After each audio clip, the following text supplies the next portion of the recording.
Goeiedag liewe luisteraars, ek groet u weer eens in die kosbare en wonderlike naam van ons Here Jesus. Ja, ek sit vanmôre hier voor u met 'n rooi oog, daar het 'n aartjie in my oog gebars. Ek wil maar sê, ek kyk verby en luister na die woord. Ons gaan vanmôre praat oor die tragiese lewe van Judas, Jesus se verraaier.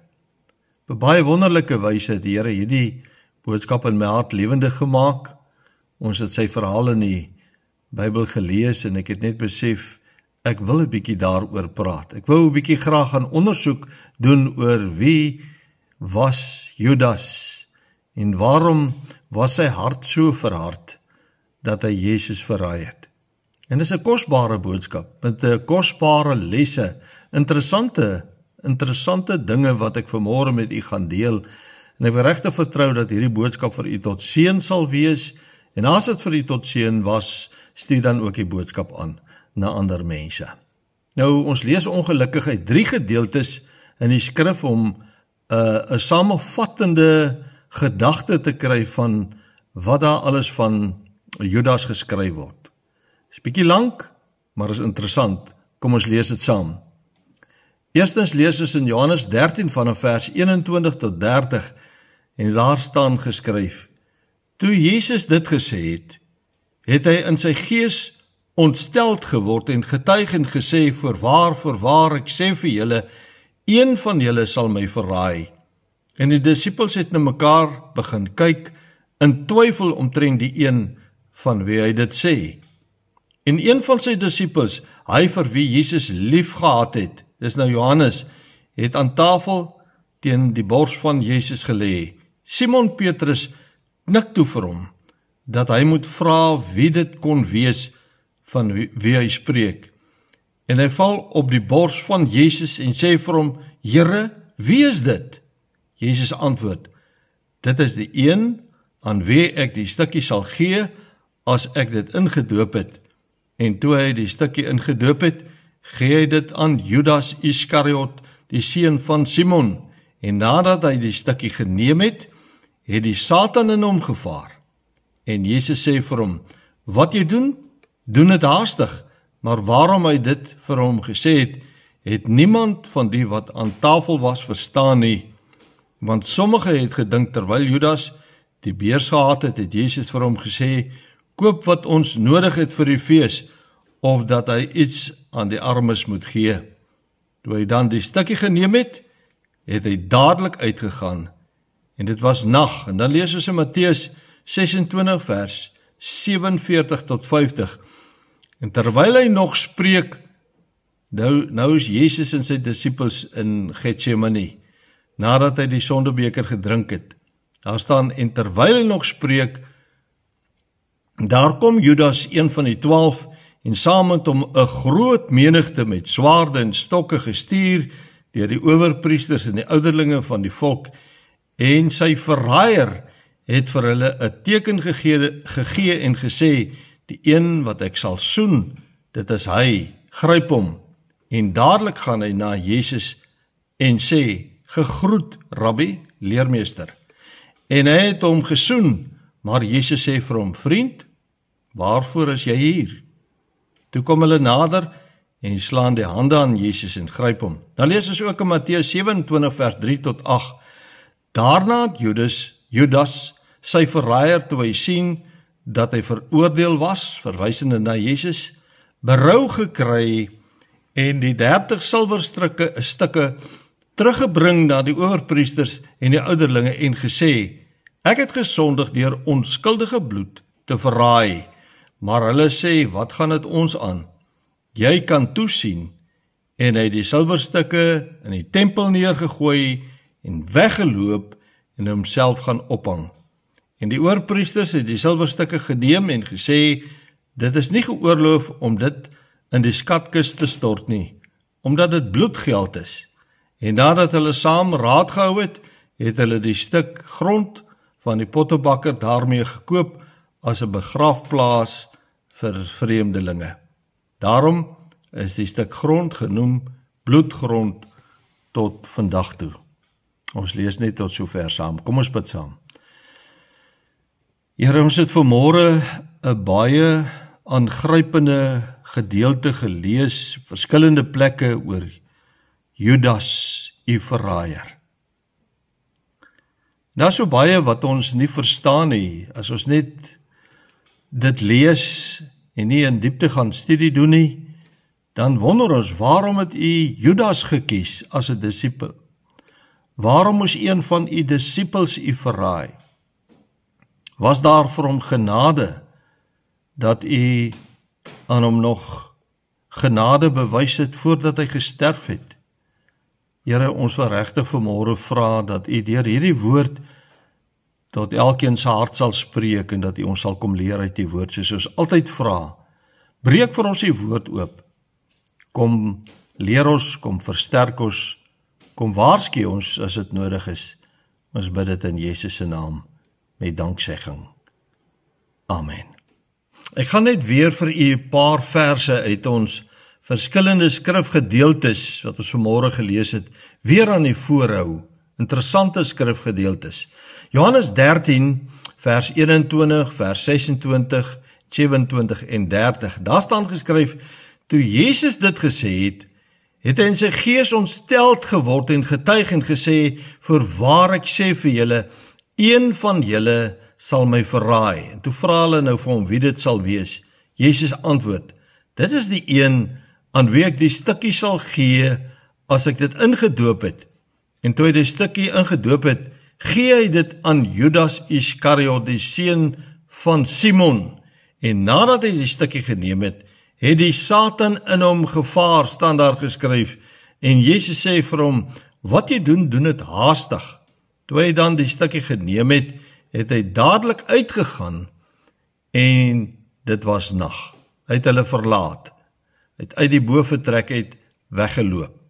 Matteus 27 vers 3 tot 5. Daarna het Judas, sy verraaier, toe hy sien dat hy veroordeel was, toe hy sien dat Jesus veroordeel was, berou gekry en die 30 silwerstukke teruggebring na die owerpriesters en die ouderlinge en gesê, ek het gesondig deur onskuldige bloed te verraai.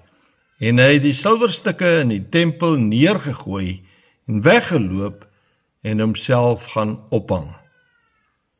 Nou ja, dis eintlik 'n baie tragiese verhaal en daarom praat ons vanmôre oor die tragiese lewe van Judas die verraaier.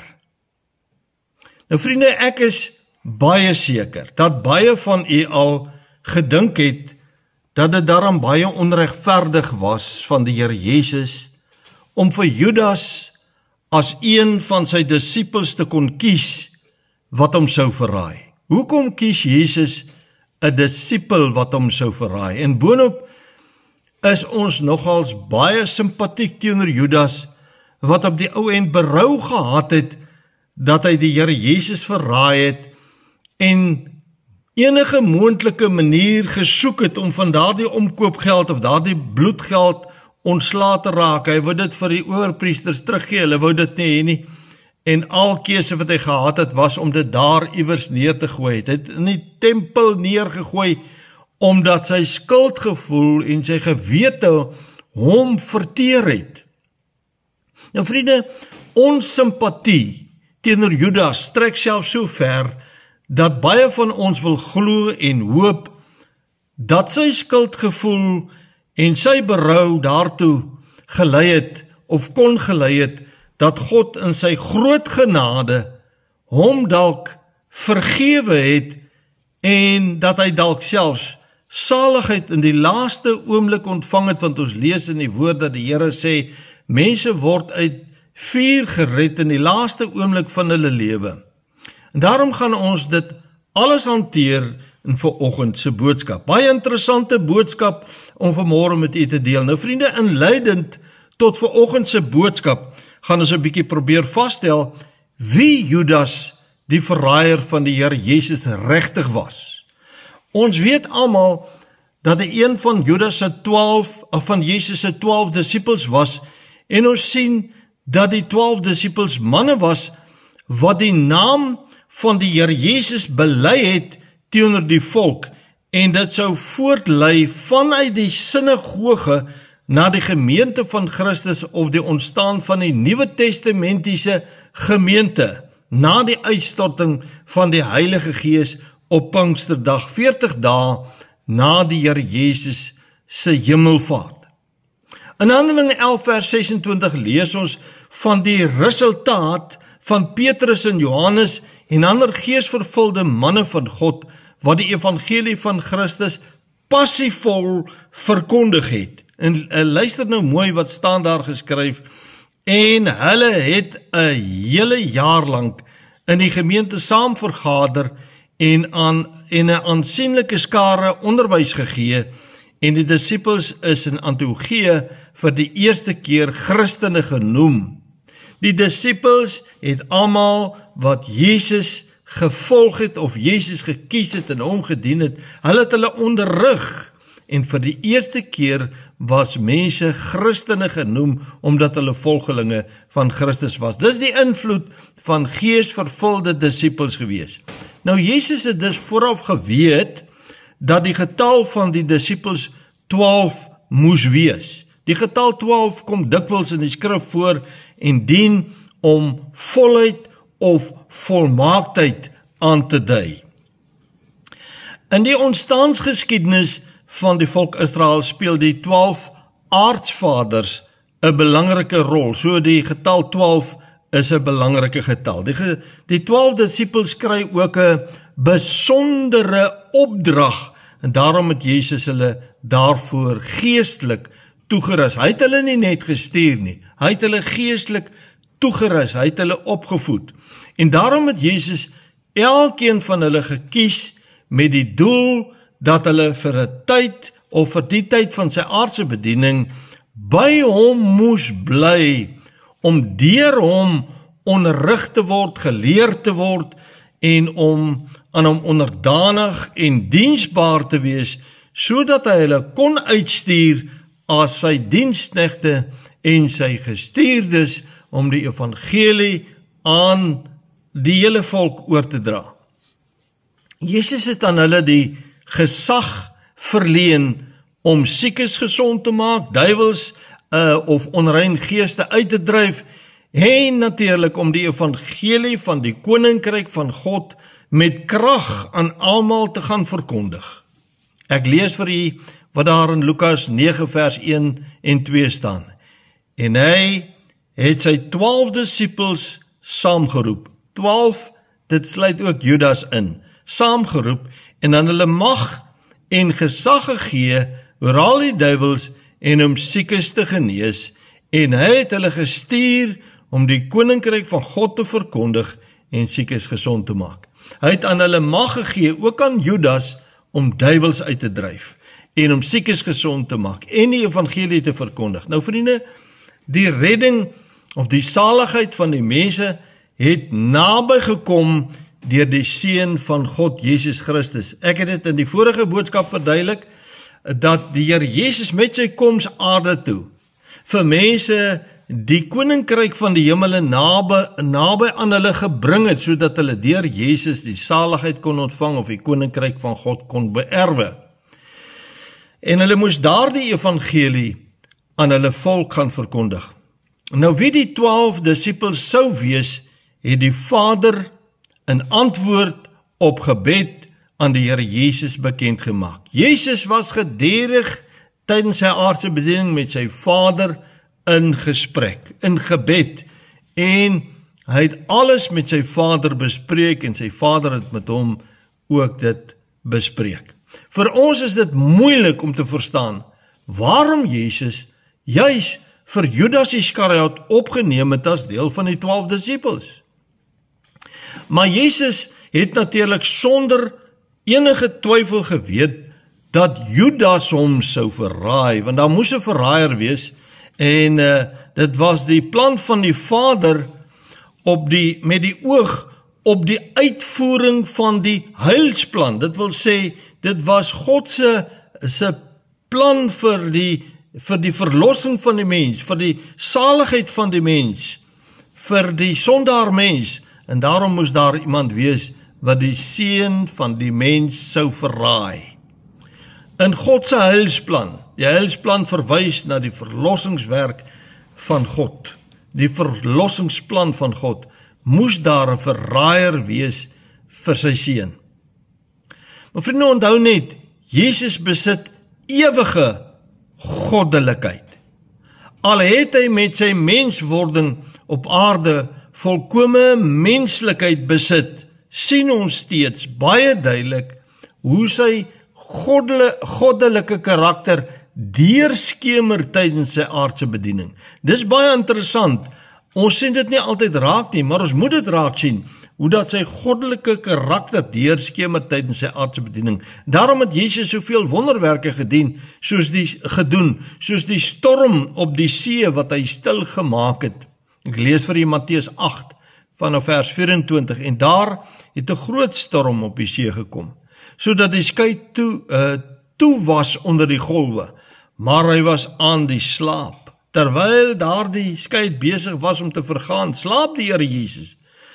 Soos net God alleen wat so kalm kan wees tydens die storms, die mense was nie kalm nie.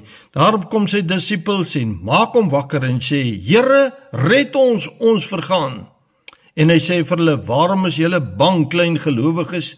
Toe staan hy op en bestraf die winde en die see, en daar het 'n groot stilte gekom. En die manne het hulle verwonder en gesê, wat vir 'n mens is hy, dat selfs die winde en die see hom gehoorsaam is. Nou vriende, hoe anders wil ons dan hierna kyk, as om te besef, Jesus was mens, volkome mens, maar sy goddelike karakter kom duidelik deur. En ook toe hy op die see geloop het, siekes gesond gemaak het en dooies opgewek het, en toe hy die profesie van die eindtye voorspel het, 2000 jaar en langer vooruit voorspel het, wat ons nou sien in vervulling kom. Ons sien hoe dat al hierdie profesieë, wat Jesus voorspel het, hoe dit in vervulling kom. Jesus was so in kontak met sy hemelse Vader, dat hy alles geweet het, en daarom moes hy vooruit geweet het, wat die rol van Judas sou wees. Vir Jesus was dit deel van daardie bitterbeker, kan ons sê, wat hy moes drink, omdat hy sy verraaier, naamlik Judas Iskariot, moes deel maak van sy vertrouelinge, en hom intiem, en baie na aan hom moes inneem. Hulle het intiem met mekaar gewandel. Hy was baie naby aan Jesus. Hulle het skouer geskuur, hulle het met mekaar gepraat, hulle het met mekaar dinge gedeel, wat Jesus met sy disippels alleen gedeel het. Van die 12 disippels, wat Jesus uitgekies het, was Simon Petrus, die bekende Simon Petrus, die eerste van al die disippels op daardie lys. Hy word heel eerste genoem, en hy word ook beskou as die rots, waarop Christus die ontstaan van die Christelike of die Nuwe Testamentiese kerk sou bou, na die uitstorting van die Heilige Gees. As ons gaan lees in Handelinge vanaf vers Handelinge 2, van die uitstorting van die Heilige Gees af, dan sien ons watter kragtige rol het Petrus, nadat hy vervul is met die Heilige Gees, gespeel in die ontstaan van die Nuwe Testamentiese kerk of die eerste Christen gemeente. Daarteenoor word Judas Iskariot, die seun van ene Simon, heel laaste op daardie lys van 12 disippels genoem. Die naam Iskariot word deur sommige in verband gebring, baie interessant. Die naam Iskariot, Judas Iskariot, die naam Iskariot word deur sommige in verband gebring met die Latynse woord Sicarius, wat dolkdraer of sluipmoordenaar beteken. Nou hier volgens sou Judas waarskynlik ook aan die Zelote party behoort het, of aan 'n onderafdeling wat by geleentheid 'n sluipmoord op Romeine uitgevoer het. So die afleiding wat ons hieruit maak is dat hy aan 'n moordbende behoort het, en Jesus moes dit ook geweet het. Dalk het hy reeds al moord in sy lewe gepleeg op daardie stadium. Jesus alleen sou dit geweet het. Nogtans het Jesus self nooit na Judas as Judas Iskariot verwys nie, omdat hy hom nie vooraf wou ontbloot as 'n wreedaard en 'n moordenaar nie. Maar wel, 3 van die evangelieskrywers het agterna, onthou nou die evangelies is na die tyd geskryf, het hulle agterna het hulle Judas Iskariot genoem. Hulle het na Judas as Judas Iskariot verwys, naamlik Markus, Lukas en Johannes. Maar al 4 evangelieskrywers, dis nou Matteus, Markus, Lukas en Johannes, het wel na Judas as Jesus se verraaier verwys. Jesus self het ook na Judas verwys as sy verraaier met hierdie woorde. Daar staan geskryf, toe antwoord hy en sê, hy wat saam met my sy hand in die skottel steek, hy sal my verraai. Die seun van die mens gaan wel heen soos daar van hom geskrywe is, maar weet daardie man, deur wie die seun van die mens verraai word. Noem het 2 keer in hierdie gedeelte, dit sou vir hom goed gewees het, as daardie man nie gebore was nie. Nou vriende, 'n verraaier is iemand wat verraad teenoor ander pleeg, deur hom of hulle te verkoop of blaatant te verraai en hulle op so 'n wyse in die rig te steek, terwyl hy 'n vertroueling van daardie mense was, of daardie persoon was, wat hy verraai het, soos in die geval van Judas, wat 'n vertroueling van Jesus was, maar hom verraai het, wat hom in die rug gesteek het. Maar dis nie al nie, want Judas was ook 'n geldgierige en 'n dief gewees. Luister na hierdie skrif. Johannes 12 vers 1 tot 6 sê, en Jesus het 6 dae voor die Pasga na Betanië gekom, waar Lazarus was, wat dood gewees het, en wat hy uit die dode opgewek het. Hulle het toe vir hom daar 'n maaltyd berei, en Martha het bedien, en Lazarus was een van die wat aan tafel met hom, wat saam met hom aan tafel was. En Maria het 'n pond egte, baie kosbare nardussalf geneem, en die voete van Jesus gesalf en sy voete afgedroog met haar hare. Baie bekende verhaal, en die huis is gevul met die reuk van die salf. Toe sê een van sy disippels, Judas Iskariot, die seun van Simon, wat hom sou verraai. Dis nou na die tyd geskryf, hierdie weergawe. Waarom is hierdie salf nie vir 300 pennings verkoop en die geld aan die armes gegee nie? En dit het hy gesê, hoor nou mooi, nie omdat hy oor die armes besorg was nie, maar omdat hy 'n dief was en die beurs gehad het en die bydraes geneem het. Hy was 'n dief, hy het die geld gesteel wat hulle bymekaar gemaak het, en hy was in beheer van die geld gewees. So hy was 'n dief, hy was 'n skelm, hy het gesteel. Uit dit alles lei ons dus af dat Judas 'n baie geheimsinnige karakter was, maar Jesus het sy diepste geheimenisse en sy donker en vreemde karakter geken. Hy het presies geweet wie Judas Iskariot is. So ken Jesus natuurlik elkeen van ons diepste geheime van ons hart. Hy ken selfs die gedagtes wat ons bedink. Vriende, moenie dink dat daar enige iets in die lewe vir God verborge is nie. Hy sê hy gaan eendag regverdig oordeel, want hy weet alles. Ek gaan nog daaroor praat. Glo my, daar is soveel kosbare lesse wat ons uit hierdie baie tragiese lewensverhaal van Judas die verraaier kan leer. Ek gaan 'n paar daarvan met u deel, soos die Here my gelei het. Eerstens kyk ons na die gunstige geleenthede wat Judas gehad het. Die gunstige geleenthede, die wonderlike geleenthede wat Judas gehad het, wat baie ander mense nie het nie. Nou hiermee word bedoel dat Judas die wonderlikste geleenthede denkbaar gehad het om saam met Jesus, die Seun van God en die Seun van die mens, vir minstens 3 jaar persoonlik te kon wandel en skouer te kon skuur. Wat 'n voorreg! Vir 3 jaar wandel hy saam met Jesus, vir 3 jaar is hy Jesus se vertroueling, vir 3 jaar skuur hy skouer met Jesus, hulle deel persoonlike dinge met mekaar. Hoe is dit moontlik dat Jesus se lewe geen indruk op hom persoonlik gemaak het nie? Want dis wat ons aflei. Dit het nie 'n indruk op hom gemaak nie.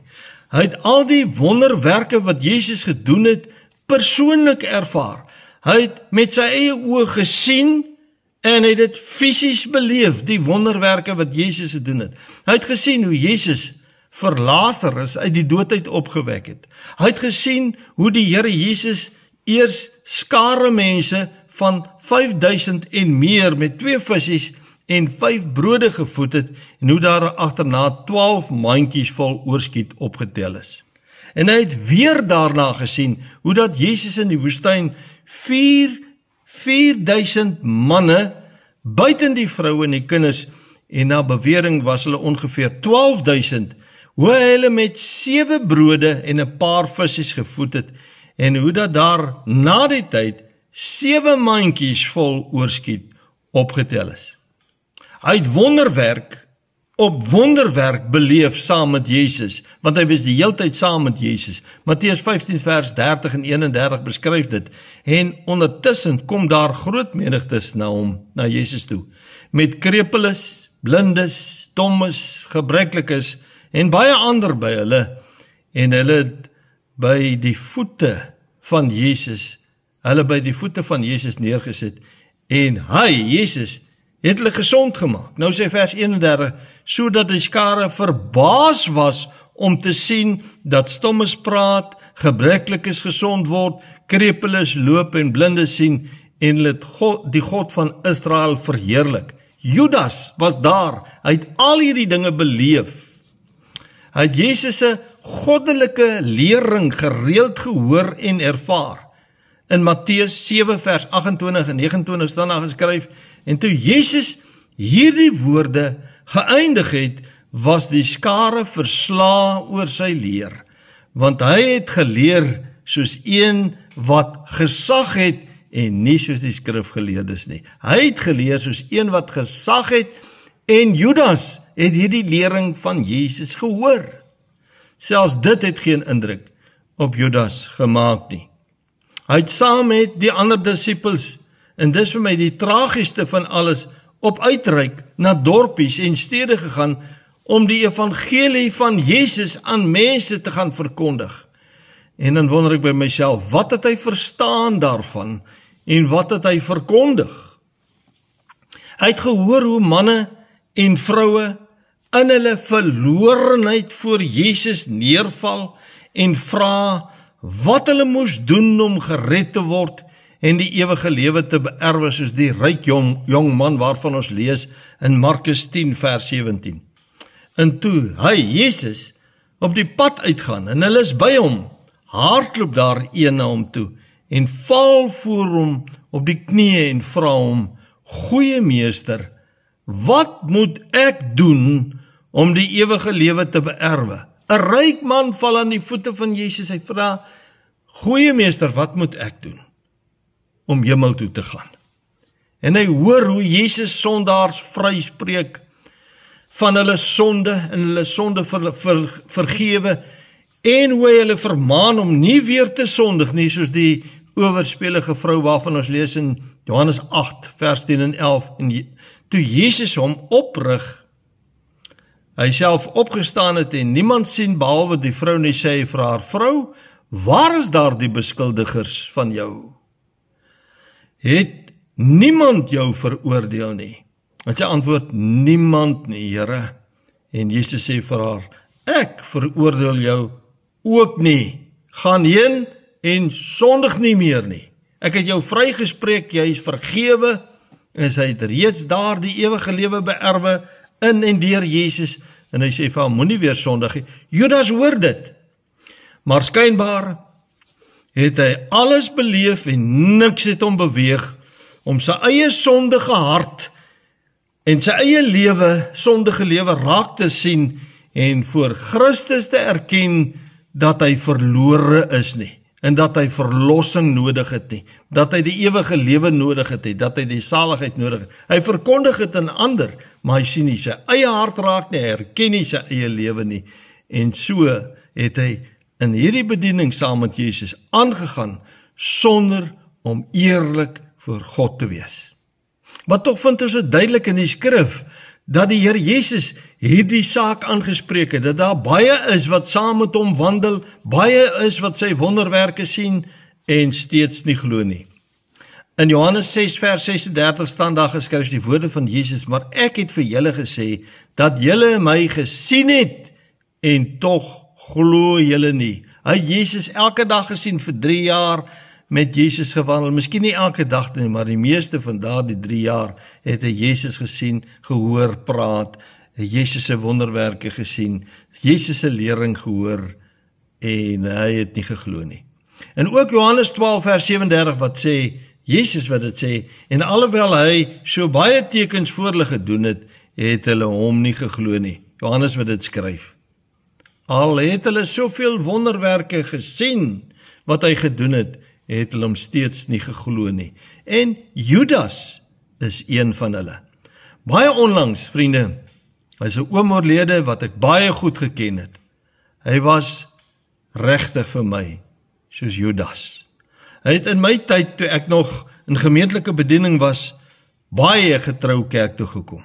Soggens en saans kerk toe gekom, maar net so dikvellig en net so doof soos altyd vir die evangelie gebly.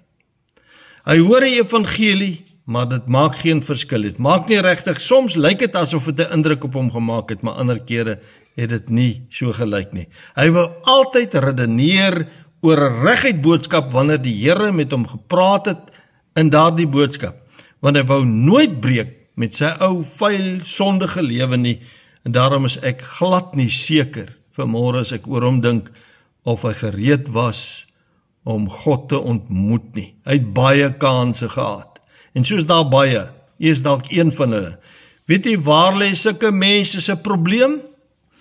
Die prys wat hulle moet betaal, om met die wêreld te breek, en Jesus te volg, is net eenvoudig te groot vir hulle. Hulle sien nie kans om daardie prys te betaal, om met die wêreld te breek, en nou 'n volgeling van Jesus te word nie.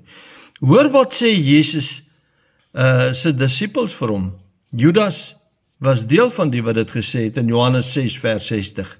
Toe hulle hoor wat Jesus verkondig het aan sy gehoor, toe sê hulle, en baie van sy disippels, kom ons sê, en ook Judas het gesê toe hulle dit hoor, hierdie woorde is hard, wie kan daarna luister? Toe sê Jesus, hulle moet weggaan as hulle hom nie wil volg nie. Hy praat eers met die skare, baie van hulle het weggegaan, toe sê, en as julle aanstoot neem, moet julle ook liewerste gaan. Maar waarom het dinge so ernstig verkeerd geloop in Judas se lewe? Waarom loop die dinge toe skielik so skeef in sy lewe? Onder Jesus se geestelike invloed het Judas steeds sy hart verhard, soos ons reeds gesien het, en het steeds verkies om eerder vir die Satan te luister, sy ore aan die Satan uit te leen, as om na Jesus te luister. In Hebreërs 3 vers 7 en 8 staan daar iets baie kosbaar geskryf. Daarom, soos die Heilige Gees spreek, vandag as julle sy stem hoor, verhard julle harte nie, soos in die verbittering in die dag van die versoeking in die woestyn. Hy praat met Israel, maar dit het ook betrekking op ons. As ons die stem van die Heilige Gees hoor, verhard jou hart nie. Moenie jou hart verhard soos Judas nie. Luister na die Heilige Gees se oortuiging. Wat gebeur toe in Judas se lewe? Johannes 3 vers 26 en 27 en 30 wat ons ook gelees het net nou. Jesus antwoord, dit is die een aan wie ek die stukkie sal gee as ek dit ingedoop het. En toe hy die stukkie ingedoop het, gee hy dit aan Judas Iskariot, die seun van Simon, en nadat hy die stukkie geneem het, het die Satan in hom gevaar. Nou, ons kan nie sê hy demonies besete geraak nie, maar die Satan het totale beheer van hom geneem. En Jesus sê vir hom, wat jy doen, doen dit haastig. En toe hy die stukkie geneem het, het hy dadelik uitgegaan. En dit was nag. Vriende, die ou slang, die ou duiwel, en wat die Satan is, het daar en dan beheer oorgeneem oor Judas se wil, oor sy emosies en oor sy dade. Toe die Satan in hom gevaar het, was hy nie net onder die invloed van die Satan nie, maar hy was onder die beheer van die Satan. Hy het toegelaat dat die Satan beheer neem van sy lewe. En daarom staan daar in Johannes 13 vers 30 die B-gedeelte, hy het dadelik uitgegaan en dit was nag. Hy het nie kans gesien om langer by Jesus en sy disippels te bly nie, dadelik uitgegaan. Want, wat het Judas daardie tyd van die aand gaan doen? Toe hy die boventrek verlaat het, waar hy saam met Jesus en sy ander 11 disippels was. Wat het hy gaan doen? Hy het sy onderhandelinge met die Joodse owerhede gaan finaliseer. Hulle het dit al bespreek, nou gaan finaliseer hy dit om Jesus te verraai teen 'n vergoeding van 30 silwerstukke. Nou ons kan nie sê wat dit werd is in vandag se tyd nie. Die silwer is afgeweeg en die bedrag is volgens markwaarde en volgens gewig bepaal. Nou vriende, ek lees ook dat hulle sê 30 silwerstukke was algemeen die hoeveelheid, die bedrag wat hulle gebruik het om slawe te koop, goeie slawe te koop. So Jesus, ons kan sê Jesus is verraai met 'n slaweloon. Later daardie nag, terwyl Jesus en sy disippels in die tuin van Getsemane was, nadat Jesus die sondebeker gedrink het, lees ons in Matteus 26, daarvan vers 47, en terwyl hy nog spreek, Jesus was besig om sy disippels te praat, daar kom Judas, een van die 12, en saam met hom 'n groot menigte met swaarde en stokke, gestuur deur die owerpriesters en ouderlinge van die volk, en sy verraaier, sê hierdie skrif, het vir hulle 'n teken gegee en gesê, die een wat ek sal soen, dit is hy, gryp hom, en dadelik gaan hy na Jesus en sê, gegroet rabbi, gegroet leermeester, en hy het hom gesoen.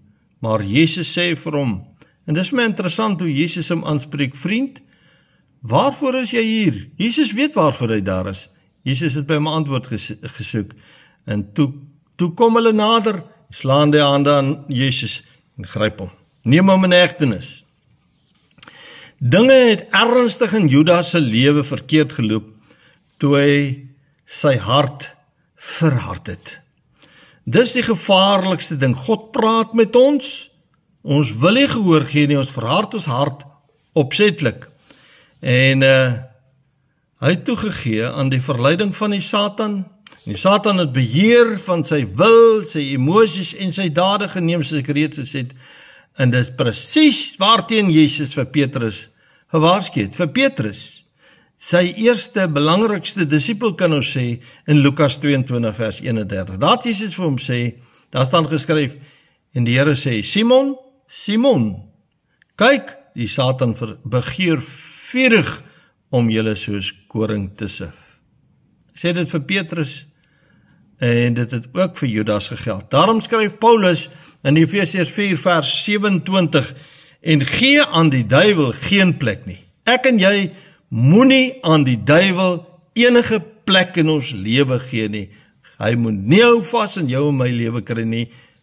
Sê vir hom, Satan, wyk in die naam van Jesus uit my lewe. Die duiwel het net een begeerte, en dit is om soveel siele moontlik saam met hom hel toe te sleep en kinders van die Here te verlei om sonde teen God te doen en in sonde te verval. Luister na Jesus se waarskuwing in Markus 14 vers 38. Waak en bid dat julle nie in versoeking kom nie. Die gees is wel gewillig, maar die vlees is swak. Die vlees is swak, daarom as ons nog vleeslik is, doen ons maklik sonde en ons moet daarvan verlos word. Laastens kyk ons na die tragiese einde van Judas. Maar die vraag kom, het God dalk aan hom genade gegee? Kom ek lees vir u Matteus 27 vers 3 tot 8. Daarna het Judas, sy verraaier, toe hy sien dat hy veroordeel was, berou gekry en die 30 silwerstukke teruggebring na die owerpriesters en die ouderlinge en gesê, ek het gesondig deur onskuldige bloed te verraai, maar hulle sê, wat gaan dit ons aan? Jy kan toesien. En hy het die silwerstukke in die tempel neergegooi en weggeloop en homself opgehang. Ons het nou net gelees tot vers 5. Hy het dit daar in die tempel weggegooi toe hulle dit nie wil hê nie. En wat doen hy? Hy gaan hang homself op. Tragiese einde van Judas. Heel in die begin van die boodskap het ek gesê, ons simpatie teenoor Judas trek selfs so ver dat baie van ons wil glo en wil hoop dat sy skuldgevoel en sy berou aan die einde van sy lewe daartoe gelei het dat God in sy groot genade hom dalk vergewe het en dat hy dalk saligheid ontvang het. Dis wat ons graag wil hê en wil hoor, dat God in sy groot genade aan hom genade gegee het en dat God hom vergewe het en dat hy vergifnis ontvang het en ook die ewige lewe ontvang het. Maar nee, vriende, die antwoord is nee. Judas het die hemelpoorte gemis. Hoekom sê ek so? Omdat Jesus vir ons die antwoord baie duidelik vooraf gegee het. Baie duidelik, as ons die woord van die Here ondersoek, dan sien ons, die Here het die antwoord gegee in Matteus 26 vers 23, 24, en daar staan geskryf, toe antwoord hy en sê, hy wat saam met my sy hand in die skottel insteek, hy sal my verraai. Nou gaan hy aan, nou sê, die seun van die mens gaan wel heen, soos daar van hom geskrywe is. Maar hoor nou, maar wie hom? Wie daar die man, deur wie die seun van die mens verraai word? Wie hom? Vervloek is daar die man, deur wie die seun van die mens verraai word. Dit sou vir hom goed gewees het, as daar die man nie gebore was nie. Wie hom? Wat die seun van die mens verraai het. Vervloek is daar die man, wat die seun van die mens verraai het. Dit sal beter gewees het, dat hy nie gebore was nie. Daar sal eendag mense wees, wat hulle self voor Jesus sal wil regverdig, en oor hulle het Jesus gesê in Matteus 7 vers 21 tot 23, nie elkeen wat vir my sê, Here, Here nie. Judas ken Jesus se naam, hy sal sê, Here, Here, sal ingaan in die koninkryk van die hemele nie, maar net hy wat die wil doen van my Vader wat in die hemele is. Die wil van God is dat elke sondaar sy sonde moet bely, erken dat hy 'n verlore sondaar is, en Jesus moet aanneem as sy verlosser saligmaker. Maar baie sal in daardie dag van my sê, Here, Here, het ons nie in die naam geprofeteer, en in die naam duiwels uitgedrywe, nie geprofeteer, gepreek, duiwels uitgedrywe, en in die naam baie kragtig gedoen nie. Judas het dit gedoen, hy het gepreek in Jesus se naam, hy het duiwels uitgedryf in Jesus se naam. Hoor wat sê Jesus, en dan sal ek aan hulle sê, ek het julle nooit geken nie, gaan weg van my, julle wat die ongeregtigheid werk. Die nuwe vertaling sê, julle wat die ongeregtigheid doen, julle wat die sonde doen, julle wat dit bedink, gaan weg van my, ek het julle nooit geken nie. Vir my is en bly hierdie woorde van Jesus baie tragies, dat hy vir predikers sal sê, wat sê ons het in die naam gepreek, ons het in die naam duiwels uitgedryf, ons het in die naam kragtige dade verrig, siek is gesond gemaak, dooie is opgewek, en sê vir hulle, gaan weg van my, want ek het jou nooit geken nie. Judas Iskariot, ek het jou nooit geken nie. Daarom is die gewenste tyd om met Jesus te versoen altyd nou, wanneer die Heilige Gees met jou praat. Nie dat ons sal wag soos Judas tot op die einde nie, wanneer dit te laat is nie, wanneer genadetyd verby is nie. Wat leer die woord ons in Jesaja 1 vers 18? Kom nou en laat ons die saak uitmaak, sê die Here. kom nou, as die Here met jou gepraat het, laat ons die saak uitmaak. Al was jou sonde soos skarlaken, al is dit bloedrooi, donkerrooi, vuil, dit sal wit word soos sneeu. Al was dit rooi soos purper, dit sal word soos wol. Spierwit, want die bloed van Jesus reinig ons. Maar kom nou, sê die woord, ook 2 Korintiërs 6 vers 2, want hy sê, in die tyd van die welbehae, God praat met ons, en wanneer hy met ons praat, het ek jou verhoor. En in die dag van heil, in die dag van verlossing, het ek jou gehelp. Kyk, nou is die tyd van welbehae. Kyk, nou is die dag van verlossing. Nou, as die Here met jou gepraat het. Judas het te lank uitgestel om sy saak met God te skik. En die Satan het hom gedryf tot selfmoord, my liewe vriende, want hy was tot aan die einde in beheer van Judas se lewe. Wat is die les wat die Here vir jou en vir my vanmôre leer? Te luister na die stem van die Heilige Gees.